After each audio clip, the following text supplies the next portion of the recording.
You ought to be listening to this story scared to death. Because if it happened to us, it can happen to you.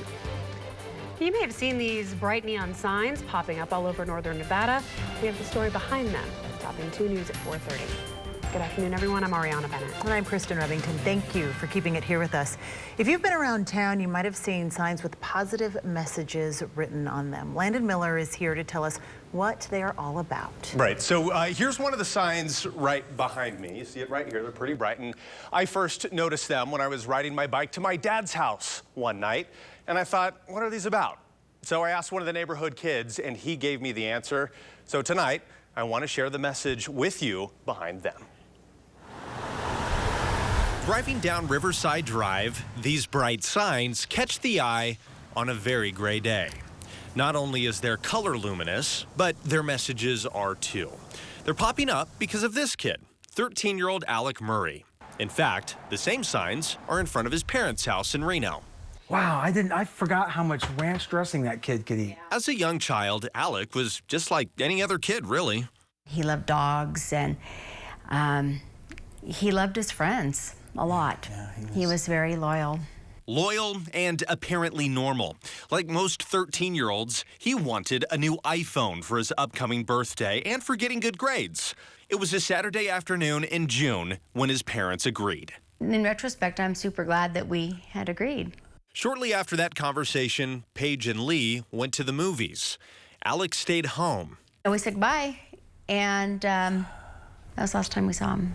They were gone for not even 3 hours when the parent of one of Alec's friends called. And Alec's saying some really scary stuff about wanting to hurt himself, and we're concerned, and we're down at the house. They were in but we can't get in. Moments later, they get home. I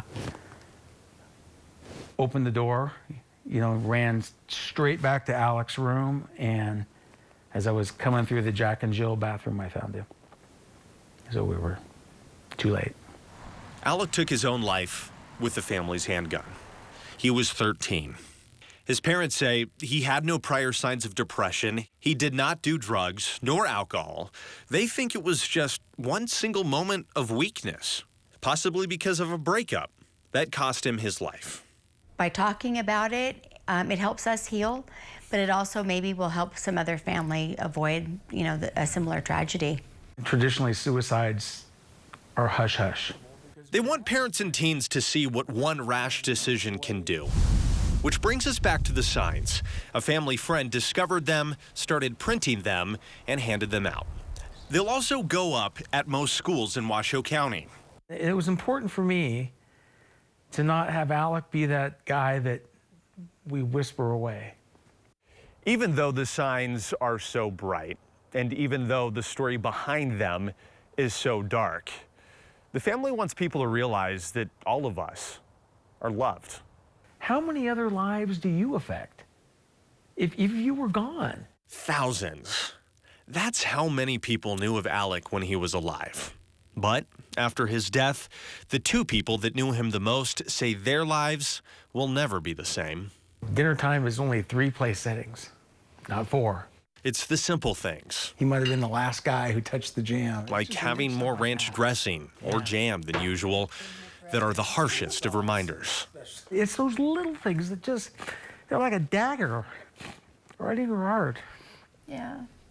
His handprint from 2009 still hangs on the kitchen wall. The same handprint, 10 years later, sits framed on the dining room table. This one, though, is from the coroner's office. It's just one example of many examples of how this house will never be similar again. But what stays the same for now is Alec's bedroom. Every house has its own smell. And I can go into that room and I smell him. And I'm not sure I'm ready to wash it away yet.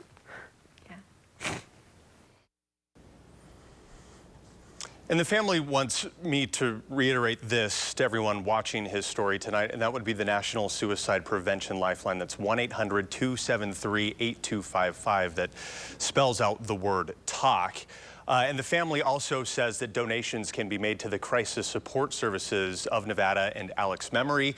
We have a link to that organization on the online version of this story. Covering the story live in the studio, Landon Miller, 2 News.